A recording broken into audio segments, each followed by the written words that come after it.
Hello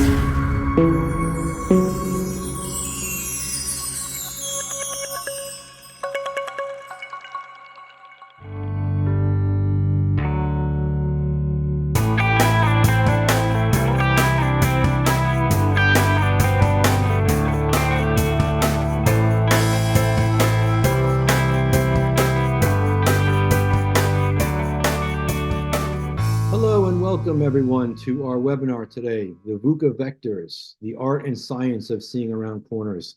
This is an exciting topic for us, and we welcome Linda to be with us today, and I'll do an introduction of her in just a moment. So welcome to everybody joining us today on this interesting topic. A few reminders before we jump into everything here and a few points to mention. For today, our purpose is to share knowledge of a framework to understand volatility, uncertainty, complexity, and ambiguity in order to help leaders navigate unclear situations. Please write your questions in the Q&A section. Our goal is always to answer all questions at the close of the presentation. Otherwise, we will follow up with you via email afterwards. Yes, the materials, the entire webinar is being recorded. You'll receive a link to this via email in the next day or two. This link will also include the ability to view and download the presentation deck in its own separate file. For those with your IBDC.D certification, yes, you will receive 1 CPE credit by attending today. Just be sure to follow the proper CPE credit submission guidelines. Let's get to our introduction. It is a pleasure, Linda, to have you with us today, and I'll do a couple of points here about your background, which is quite impressive. Linda is the CEO of Fontainebleau, a change management consultancy providing executive coaching, leadership consulting, and strategic advisory services. She is a strategic advisor for tech startups and a leadership consultant for global tech companies. She was formerly a director at a venture fund as well as managing director of a tech incubator. Probably a lot learned in those positions as well, Linda. And you're IBDC.D certified and also one of our education partners. So it's a real pleasure to have you with us today. Thank you so much for joining us, Linda. I so appreciate the opportunity. Look forward to speaking. Great. For my quick introduction, I'm a governance and strategy expert. I've worked with hundreds of boards in the public, private, nonprofit, and PE space. My book, Across the Board, The Modern Architecture Behind an Effective Board of Directors, has been out for some years now and is in over 70 countries. And I am the creator of the IBDC.D certification and education, globally recognized education and certification program. For those that are not familiar with the program and are joining us for the first time, know that you can find out more about our education and certification program for board directors, both aspiring and experienced directors, and not only get your modern board operations knowledge, but also your board director candidate packaging and receive a globally recognized board director certification and education. Welcome you to check those things out. Linda, I am going to go ahead and stop sharing my screen so you can share yours with your wonderful presentation, and the stage is yours. Thank you so much, Mark, for the opportunity to speak. One of the highlights of last year was the ability to take your class and how much I learned in that class and how much I appreciate the way you work and the way you engage and the way you educate. Thank you, Mark. I appreciate the partnership. Thank you. Welcome. So Mark gave a little bit of an introduction, so I won't say too much about myself, but I do want to speak about the VUCA Vectors, the art and science of seeing around corners, because I believe that in the first month of the year, we're all looking at what does the future look like? What are we going to do about it? It's a month of planning for the year. And especially now, we live in interesting times. How has the pandemic impacted us all? So the pandemic is a common experience that everyone around the world has been impacted. And we have responded in different ways. So as experienced executives, we've all probably used the SWOT methodology, looking at the strengths, weakness, opportunities, and threats to your product, your service, and your offering. But with the pandemic, I like to think that we also have a pestle model looking at the political, economic, social, technological, legal, and environmental factors that impact all of us at work, and at home. So we have these two models. But you'll note that with the SWOT, you're looking at internally at strength and weakness, but externally at opportunity and threat. So when I thought about that, I thought the pandemic has affected us all, but it did so unequally with all these headwinds impacting us. I looked at who were the winners and the losers, and I did the research. And the winners are Moderna with its mRNA platform and the way it helped us with the vaccine development strategy. But not only that, as a platform for new kinds of treatments. Enphase, which is offering software-driven home energy solutions, and NVIDIA, which produces graphics processing chips and units.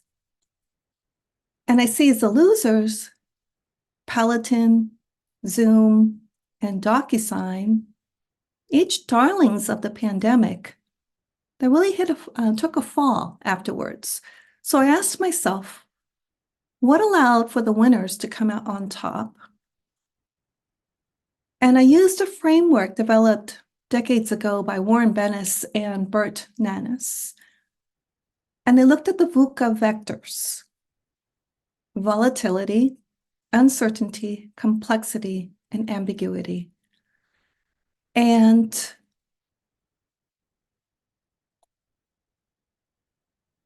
using the VUCA vectors, I used them to look at how we can better shape strategy, influence outcomes, empower internal and external partners, align our mission, value, and purpose, and better manage and lead. So with this talk, it's the art and science of looking around corners. The science part is looking at the vectors themselves, that volatility, uncertainty, complexity, and ambiguity. And the art side is telling the stories behind it. So the volatility, it highlights the rapid and unpredictable nature of change, especially with the pandemic. You look at PESTEL, the political, environmental, social, technological, legal, and economic headwinds impacting us. But what can change? Well, all sorts of things. The markets, customers, technology, policy, workforce, partnerships, geopolitical climate. It's going to be a big one this year. All these things are changing. And it's so overwhelming. So what are you going to do about that? And so I want to tell the stories of some of the winners and what they did. Moderna's strategy is a manipulation of the mRNA molecules to create a platform for new treatments. So Moderna's strategy was not, oh no, we've got COVID, what are we going to do about COVID? But it's more like, let's create a platform so that we can understand what that virus is and repurpose that platform to address other illnesses as well. They did such an impressive job that they were invited by the US government to join Operation Warp Speed, the COVID funding that helped rapidly bring a vaccine to market. So Moderna's edge is rapid development, that platform that I just spoke about, and a private-public collaboration, which is not easy.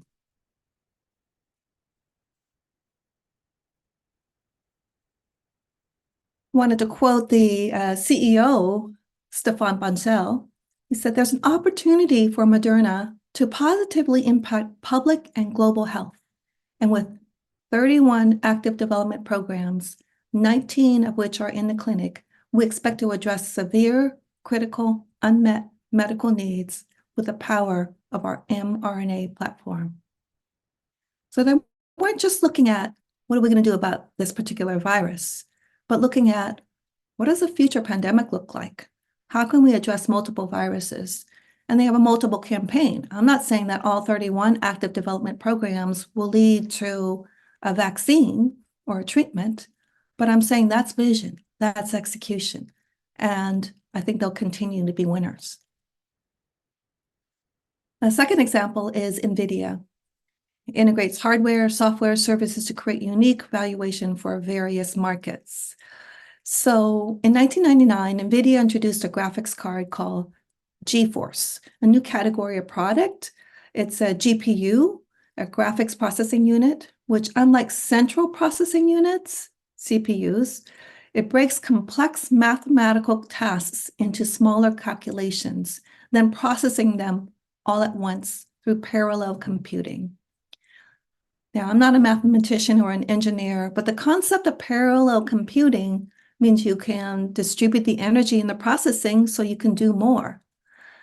And on May 25th, 2023, NVIDIA's value increased by $200 billion, making NVIDIA the sixth most valuable corporation on Earth, worth more than Walmart and ExxonMobil combined.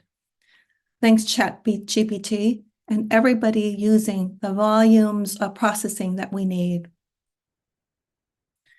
It's said that Jensen Huang, the CEO, is positioned like Samuel Brannan, the celebrated vendor of prospecting supplies in San Francisco in the late 1840s. There's a war going on out here in AI, and NVIDIA is the only arms dealer, said one Wall Street analyst. I think they will also continue to be winners. So my point is, both NVIDIA and Moderna were impacted by the volatility in the market. So much change. And they had a strategy which not only addressed the current change, but helps them plan into the future and address the other changes that they see coming. So I ask you, as you look at your own company, what are the market trends and customer requirements in the near term and in the short term? What are the leading edge and bleeding edge solutions that might address these trends? How could any one thing become explosively good or not so good? How well positioned are we to address the near-term and short-term shifts? And based on what I've seen and read and worked with, here are some things that I think work for my clients. Expect the unexpected. Consider identifying and managing factors which may have a huge near-term or longer-term future. Proactively manage the speed, timeline, and impact of those vectors. See the opportunities and the threats. Consider whether variables are internal or external, and adopt a big picture view as well as an entrepreneurial spirit. I guess a big picture is, it is volatile and it can be overwhelming. But if you isolate the variables and consider a can-do, can-manage attitude toward whatever volatility will impact you, you may make some progress. The second vector is uncertainty. Understand the unpredictability of events and issues. What can be uncertain? Well, markets, customers, technology, policy, workforce, partnerships, geopolitical climate.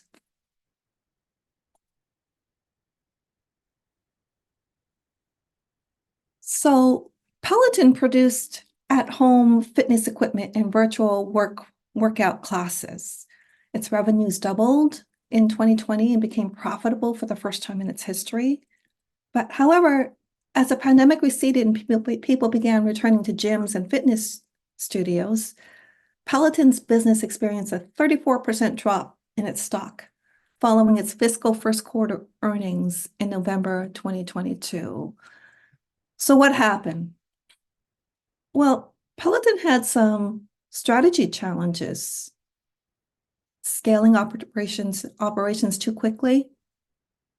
They were unprepared for the shift back to the return to the in-person gyms and workouts. They also had some execution challenges, mismanaging supply chain issues. There were some product recalls. There was a significant reduction in demand, a glut of products, and stocks began plummeting. There were widespread layoffs, and their founder and long-term CEO resigned. Zoom's strategy was to provide an audio-video platform to connect teams and groups. I loved Zoom. It was a darling also of the pandemic. You can see the numbers here, and there are others. But Zoom's challenge was uncertainty. They weren't expecting to shift back to in-person work. The challenge with implementation, there were Zoom bombings, privacy issues. The competition is fierce with Microsoft, Google, Cisco as huge competitors. There's so many alternatives now. So I asked the question, is there a certain change in your horizon? Do you have proactive plans to address this change? Which facets of this change will impact you and how? And I'll share that here's some best practices for managing that uncertainty. Speak transparently and directly about the opportunities and the challenges with the uncertainties. I can't tell you how many executives sweep it under the rug. It's uncertain. I don't have an answer, and they won't speak to it. Directly address the anxiety, stress, turf battles, and overanalysis through transparent communication, active listening, and proactive planning. That takes courage, especially courage to say, hang in there, I don't know either, but I'm with you. This is what I know. Invite participation and collaboration. If you ask for input and ideas, they might help address the uncertainty and help others be confident through that uncertainty and push through. And remain aligned to your mission, vision, values, and purpose as you embrace change. I don't know X, but I do know Y. I do know we're going to stand to our purpose. We're going to maintain our alignment with what we do, with our mission, vision, values.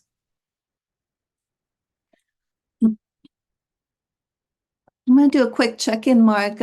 Is this pace okay? Can you hear okay, everything? You are perfect. It's going really well. You're right on time. Excellent. Okay, Thank you. great. Thank you. The third VUCA vector is complexity. We have intertwining forces and issues that can cause different cause and effect relationships, making things unclear. What worked before may not work now because of all this complexity and the intertwining of all these factors. What about our products and technologies? Where is that going? Customers, we have so many of them and they don't agree, and we have different types of customers. Processes and policies keep changing and get more complex. The workforce, what they want now may not be what they want tomorrow. What they want yesterday might not be relevant today. And partnerships, it's so complex, it is overwhelming, but we have to lead through it. An example, Enphase Energy, founded in 2006. It transitioned from a solar microinverter systems company to an energy management systems company, focusing on energy generation, storage, consumption, and services, changing with the time, seeing what's going to be complex and being part of the solution. How does it deal with complexity? It commits to operational excellence, financial sustainability, and environmental responsibility. I think that's part of their DNA. The companies focus on delivering smart, simple, reliable, productive, and safe products while combating climate change and enabling sustainable development. It's one thing to say it, it's another to put it in your charter, but it's another to consistently do it and show up doing it. While they're doing all that, they're focusing on expansion and growth. It offers solar energy products and smart energy solutions throughout the world, provides products and services and resources for installers, It's microinverters, batteries, and AC modules are recommended by the installers who are rewarded for the recommendations and referrals. International presence in over 145 countries, entry markets in Europe and Asia. It's really looking at continuing to be excellent while it grows. A different story is 3M. 60,000 products, are you kidding me? It's now focusing on global trends such as e-commerce, personal safety, healthcare, automotive electrification, home improvement, while deprioritizing investments in slower growing markets. That takes some strategic thinking. That took a lot of pushback from people who really enjoyed how things were and working the way things have been working. It's been around a long time. But reducing complexity will help 3M to advance its operating model, improve cost structure, accelerate innovation, streamline supply chain, and make it easier for customers and partners to find their line of products, what they're looking for, and order it. They've also been good at aligning planning, sourcing, manufacturing, and delivery processes to improve efficiency. When we share the slides, I have the references at the bottom, so you can look that up to see my sources.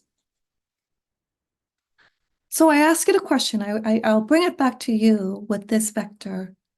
How complex are your current product and service offerings? How well do your offerings map to market and customer demands? How might simplifying your offerings better increase adoption or reduce friction? What are the process and operational benefits for reducing complexity? And I guess I'll add a question. If your offerings don't map well to market and customer demands, what can you do about it based on the strength of your offerings?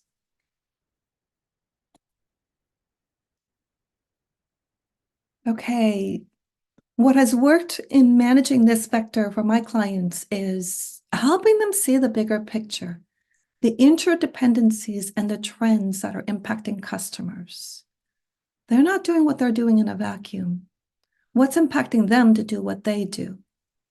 Shift and pivot strategy, products, and offerings to simplify offerings and meet customer needs. Make it easy for customers to adopt solutions and refer others. Create a platform which makes it easy for customers to engage, and manage and grow an ecosystem of trusted partners. I do have to say, Mark, you do that quite well with your business, with the managing the partnerships and anticipating the market trends and the needs and such. And so I think that you're selecting what you do at a very good time with a great need. Thank I know you. I signed up. It's a lot of work, but it works. We are worth it, Mark. And the last vector is ambiguity. Unclear realities and potential misunderstandings can stem from mixed messages. Oftentimes, when we get to this vector, I realize how ambiguities are so prominent everywhere, and people just let it slide. I don't get it, but I'll roll with it, is a very common mindset. So, because it takes courage to ask, what don't you get? What can I do to be more clear? What is confusing about it? And because we have so many other things that we are tackling, that it's hard to make sure everybody understands the communication, the strategy. And how can we be more clear? Align on messaging, vision, and mission. And deliver exceptional value, embrace innovation, empower your workforce, simplify how things get done. I know, easier said than done, but if you agree to it and you tell people, hey, if it's ambiguous, let's see how we can make it more clear. And you're sincere about that, and you really ask those questions so you are clear, maybe you can align, deliver value, embrace innovation better, empower people better, simplify how things get done. I'll take a page out of CVS Pharmacy's book. The president of CVS Pharmacy, Neela Montgomery, looks at the role of stores, including CVS, in providing essential products and serving as a trusted place for fulfilling prescriptions, maintaining health and well-being during the pandemic. And it became more data-driven, and it became known as a place where you can get those tests and the vaccines, leveraging real-time internal and external data to provide critical insights and organize its pandemic response. CVS was not known for that company that's driven by data, that is leveraging real-time data and providing real-time health benefits from it. But the transformation it embraced, that opportunity it embraced, it's really phenomenal. It's a different story altogether. But a quote from Kelly Mock, the director of retail analytics strategy: "We've empowered more users with self-service dashboards, and we've increased our focus on using data to improve health outcomes in traditionally underserved communities." So they're even focusing on underserved communities. So kudos to them for having that vision and delivering on it. Square's business strategy supports safety-first payment processing, especially during the pandemic. It aligned with a broader trend of digital transformation, and that was accelerated by the pandemic. It promotes cashless payments, reflecting the shift in consumer behavior and the increased affinity for digital payments. And again, that was accelerated during the pandemic. So I ask you, what ambiguities are impacting your company's ability to strategize, plan, and execute? How can you make things less ambiguous? How can you act on the known elements working around the ambiguities? How can you better pivot or double down once ambiguities become more clear?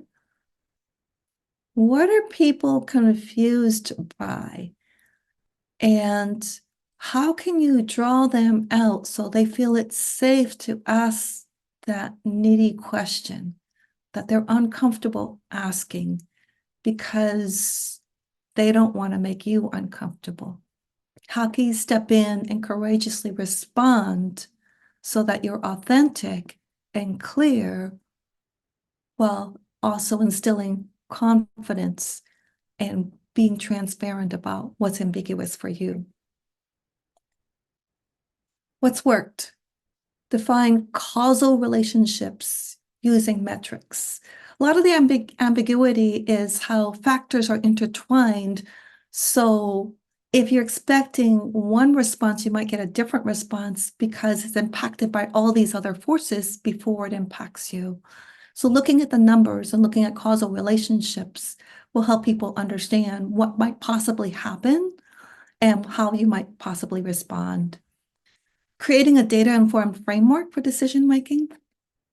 Take small steps, acting on what you know. Call out the unknown unknowns and invite participation to define them. Iterate, expand, pivot, and correct. Make incremental shifts based on results. Adopt a measured boldness based on current and projected needs. Sounds easy, takes courage. So the takeaways I would have for VUCA, just in general, about the left brain side on the volatility, uncertainty, complexity, and ambiguity is just big picture, accepting the nature of change, managing what you can. As I mentioned, so many leaders are so overwhelmed by all this change and just saying, I'll respond quickly when it happens, rather than proactively managing. Pivoting nimbly with agility based on measured consideration. It's hard to pivot nimbly unless you plan to do that, unless you understand what might happen and what you might do about it. Making things simple where you can. Focusing on innovation, if that makes sense. Adopting a growth mindset, no matter how overwhelming it might be. delivering exceptional results consistently, hard as it might seem, collaborating and coordinating. My last slide is the same as the first one, which is just using that VUCA framework. And I hope these slides and the talk helps you to better shape your strategy, influence outcomes, empower internal and external partners, align with your mission, vision, values, purpose, and better manage, lead collaboratively and agilely. I'll stop right there. And I think I need to reserve time for questions. Sure. Linda, I'm so glad that you have proposed this topic for one of these webinars. And I think seeing your background and your examples and things that you've talked about today, it is extremely timely. It's what I'm seeing in boardrooms currently with this dealing with uncertainty and ambiguity, all of these different pieces. So really nice job. I really appreciate you pitching the topic and bringing this detail to us today. A few comments before we get to the questions I see coming in. One of the or actually multiple comments mentioned, finally, a presentation with enough examples to back up what the speaker is saying. Good for you. Good for you. Call out to perplexity.io.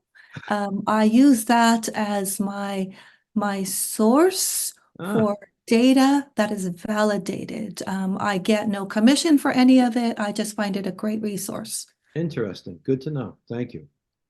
All right, let's go to some of the questions now. Some of these are really well formulated too. Happy to see this. What do you recommend is the best way to pitch a change is good message in my organization as a leader? This likely fits the takeaway number one, accepting the nature of change. By the way, I am in the CEO role in my company. Change is good, but you've got to tell me how it is good. It's got to be based on the metrics. So you have to have a before and after. Let's say you want to change a product line. Well, here's the range of our products. These are the range of the people we can reach out to. These are the features and such. Changing what? The product, the feature, the timeline, the niche market, whatever that is. Give specifics about how change is good. I can talk offline if you give me more details on it, but there's so many ways to talk about that, but there has to be a before and after with the data. And what is the catalyst you put into that equation to make the change go from the past to projected future?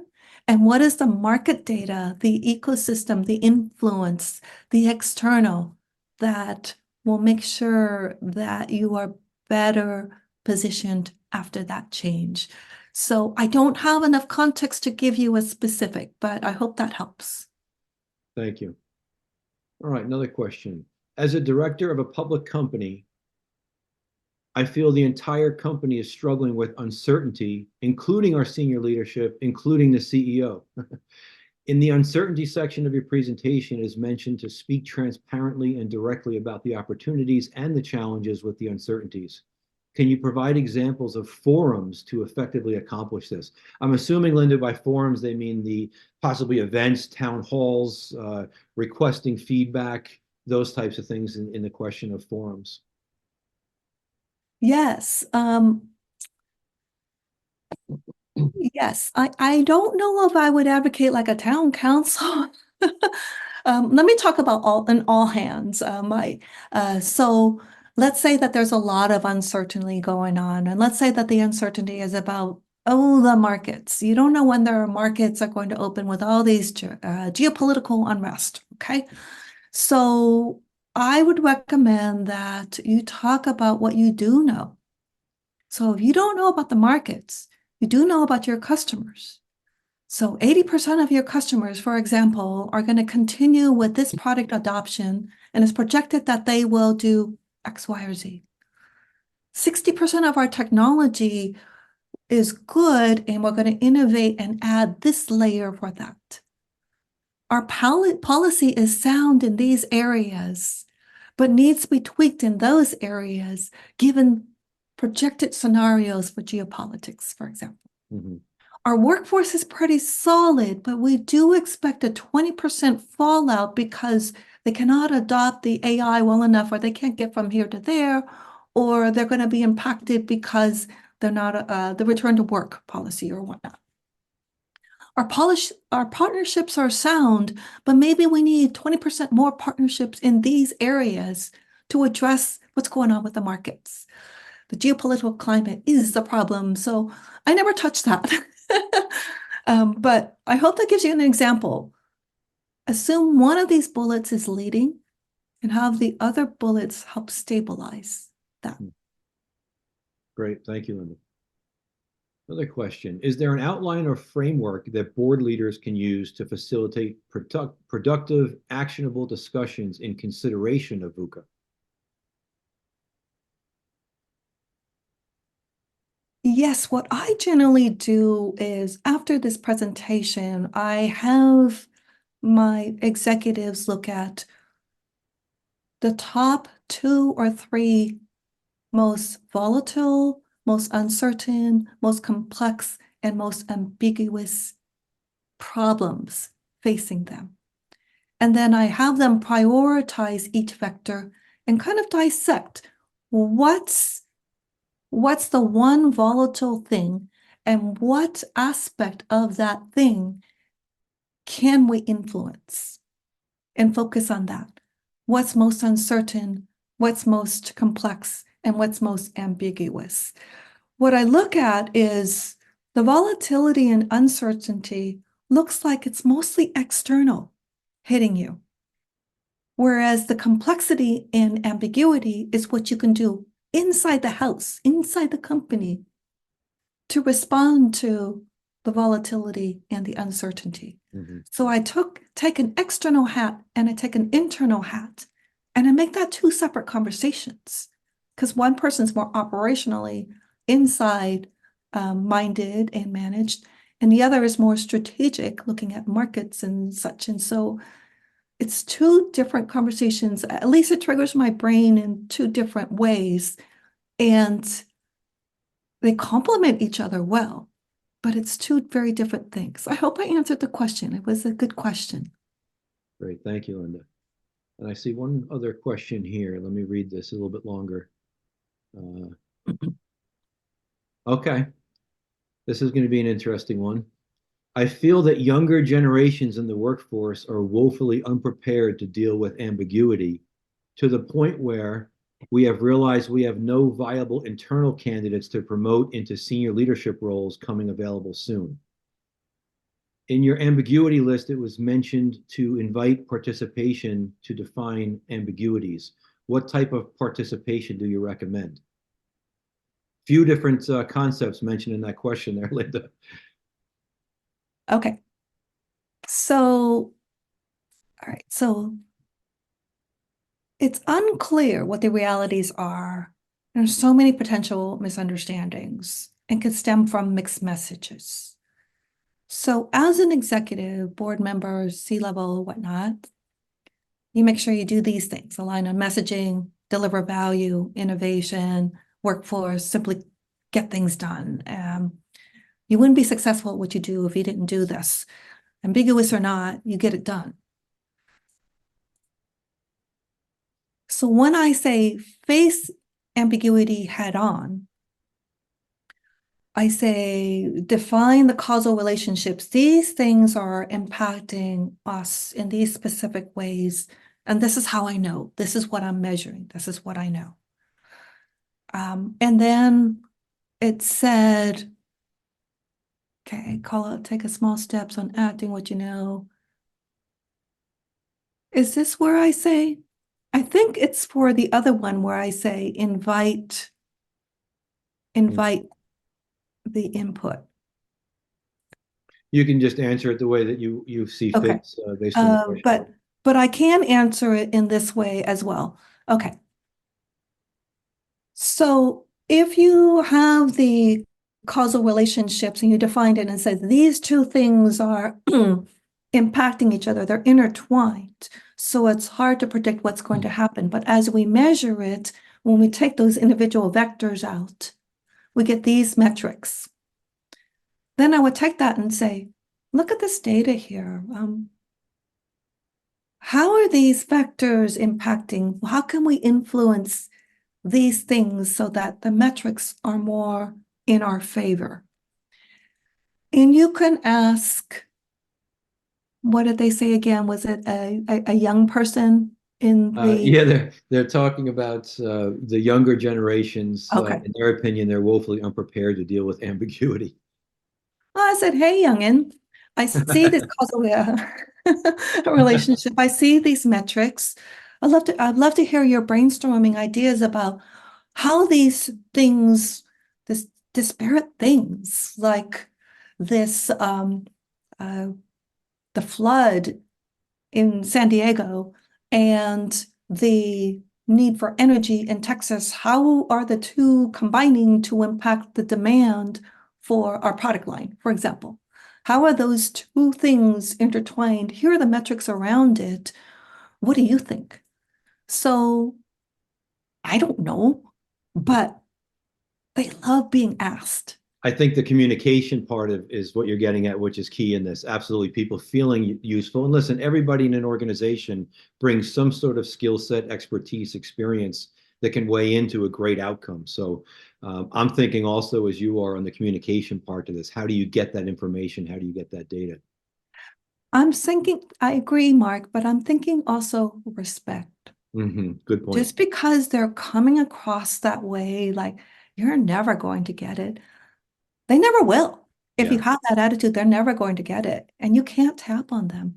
But if you have that curious mindset, hey, they don't think like me, they don't act like me, they don't see reality the way I do, but I'm sure they're thinking something, and they love to be asked, and they often surprise me.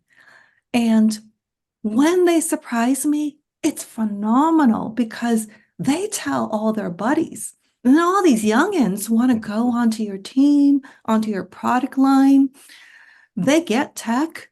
They're creative thinkers. They're passionate about making that difference. Start a firestorm when you just listen with an open mind to what they can do and what they can achieve.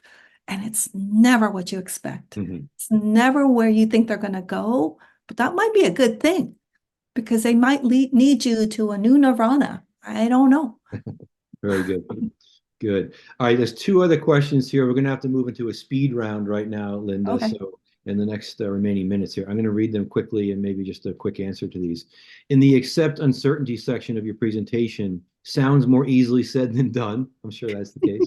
How can a senior executive truly receive the information that is not so popular with a group that has not yet formed true trust among the team? Trust is really about how authentic you are, how forthcoming you are. Trust has to be earned. It cannot be done in one conversation. I guess you earn the trust if you have the judgment to know what to say, how to engage, despite the fact that things are so uncertain, you're so uncertain, the company's so uncertain, the product's so uncertain. Have the judgment to know what to say to keep people engaged, to make sure that you're aligned, to make sure that you are making that difference. I'm going to get to that slide here, that one more slide. Have the confidence to do all this. Don't shirk away from that. You might be new to what you're doing, and you might be afraid that what you say might be a bit off the mark because you don't know.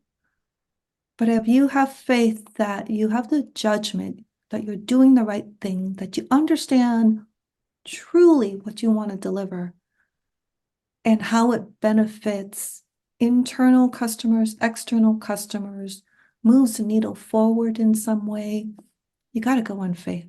And if you miss the mark, it means you're human. What are you going to do about it? How are you going to correct for it? How are you going to be stronger because you missed that mark? How are you going to be better for next time? What can you be more certain of now because you missed that mark?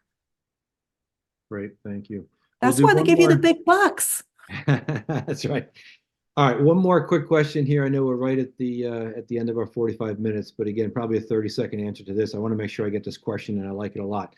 When a company and its leadership experience prolonged pressure, there is always a tendency to deviate from their values and culture. Boeing, as an example, which puts VUCA on steroids, they say. In your experience, how can company leadership ground themselves in their long established and tested values and culture? I always Bowie's say been the quite in same. the news recently, of course. I know, I know.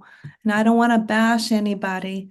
And I don't want to say anything bad about anybody because that's not my nature. But I always say the same thing.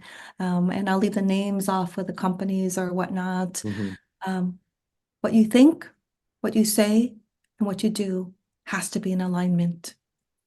If what you say is not what you do, then it comes back to haunt you. mhm, In other words, the mission, vision, value wasn't what they said it would be. If you look under the covers, you wouldn't have seen that. It rang true end to end. It would have been, I guess I would say, a solid chocolate rabbit rather than a hollow chocolate rabbit. mhm. We go into some detail in the course, as you know, on a case study on Boeing with their merger with McDonnell Douglas in the past, and some of the things we pointed out there of uh, culture strife in that merger. That's for another time, another webinar, another topic. But Linda, I want to thank you so much for your amazing presentation, timely topic. I thank you very much. Thank you, everyone. Good luck with all. Take Thank care. you. Bye Bye now. now.